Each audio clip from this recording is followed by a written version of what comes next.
So hello guys, আসসালামু আলাইকুম। Welcome to my another blog. So guys, title থাম থেকে আশা করি বুঝে গেছো আজকের ভিডিওটা কি টপিক নিয়ে বলবো। আগে তোমরা ছোট একটা ভিডিও ক্লিপ দিচ্ছে, ক্লিপটা দেখো, তারপরে আমার বলবে যে ওই জায়গাটায় ভুলটা আমার ছিল না রাস্তার ছিল না গরু মালিকের ছিল। গরুর তো দেওয়া যাবে না ভাই ভুল, কেন অবলা জন্তু ভাই।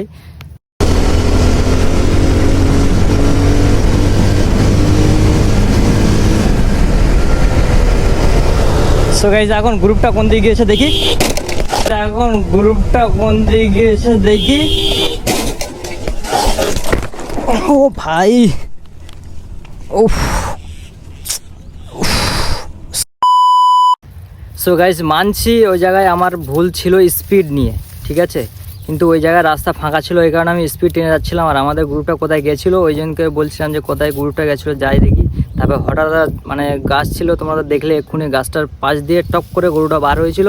বার হওয়ার সাথে তখন স্পিড 56 স্পিড ছিল, ওই কারণে অতটা কন্ট্রোল কি একদম 1 সেকেন্ডে চলে এসেছিলো, এই কারণে আমি কিছু করতে পারিনি, হঠাৎ হয়ে গেল ওটা। আর যারা কমেন্টে কেউ ভালো মন্তব্য করছো, কেউ খারাপ করছো, ঠিক আছে খারাপ করো, কিন্তু ভাই তোমরা আগে ফুল ভিডিওটা দেখো, দেখে বলো ভিডিওটা কোথায় কি আছে।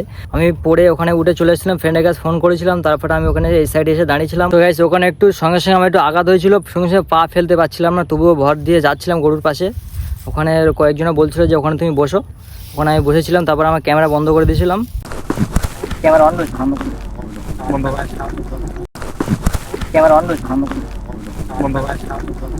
তারপরে ওখানে গরুর জল দিয়ে মাথায়, তারপরে গরু ওখানে তুলে গরু চলে গেছে, আমরা ওখানে চলে এসেছিলাম। আর যারা কমেন্টে জানাচ্ছ যে অনেক অনেক অনেক মন্তব্য করছো, ঠিক আছে কোনো ব্যাপার নেই।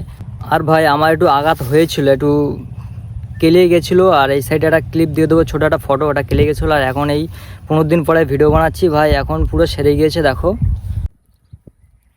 পুরো এটা কেলে গেছিলো। এই পাশে একটা ক্লিপ দিয়ে দেবো, তোমার দেখবে যে কেমন কেলে গেছিলো। তো গাইস, কিন্তু একটা জিনিস আমি মিস করবো, বাইকের যে শো ভাই এখন মডিফাই করে দিয়েছি, পুরো এখনও কনফার্ম করিনি, তোমাদেরকে দেখাবো।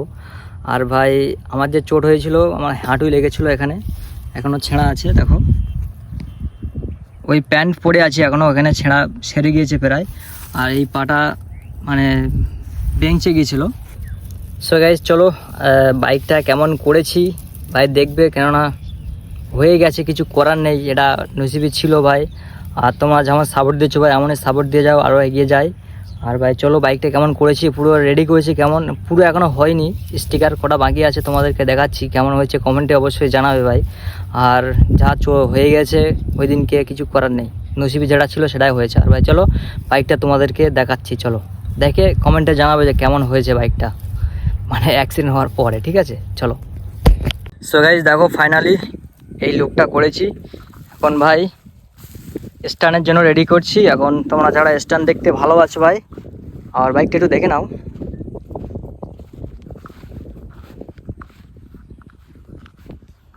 আর ভাই তোমরা যারা স্ট্যান্ড দেখতে ভালোবাসো আর ইচ্ছা যাদের স্ট্যান্ড দেখতে, যে প্র্যাকটিস করে কেমন কি হয় না হয়, তোমরা যেটা এখানে একটু বসি। আর তোমরা যদি স্ট্যান্ড কেউ দেখতে ভালোবাসো তাহলে অবশ্যই চ্যানেলটা সাবস্ক্রাইব করে রাখবে। আর ভাই এখন বাইক মডিফাই করে দিয়েছি স্ট্যান্ডের মতন, এখন স্ট্যান্ড শিখবো, স্ট্যান্ড ধরনের ভিডিও আসবে। আর ভাই একটু কন্টেন্ট তোমরা তো জানো কেমন কি হবে, আর ভাই তোমরা দেখেছো যে কেমন হয়ে গেছে। আর ভাই চলো, যদি এই ভিডিওটা কারোর ভালো লেগে থাকে কিংবা কারোর যদি খারাপ লেগে থাকে তাহলে লাইক কমেন্ট সাবস্ক্রাইব করে রাখবে। সো গাইস, ভিডিওটা আজকে যদি তোমাদের ভালো লাগে কিংবা কোনো মন্তব্য যদি হয় তাহলে কমেন্টে জানাবে। আর ভাই ভিডিওটা আজকের এই পর্যন্ত এন্ড করছি, নেক্সট ব্লগে দেখা হচ্ছে, টাটা বাই বাই, খোদা হাফেজ।